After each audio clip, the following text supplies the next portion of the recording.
Hello everyone, my name is Noah and I'm here to show you the solution to the generative AI remove tool in Lightroom.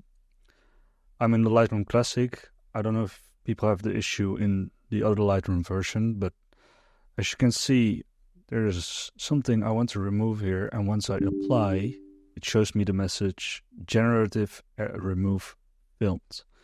Please check your internet connection. My internet connection is fine.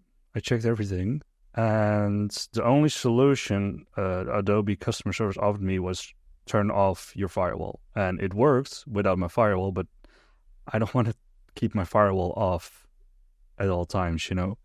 So I went in and I went to firewall, but I went to the advanced settings. In the advanced settings, I found in the outbound rules, there's, at least for me, Adobe unlicensed pop-up.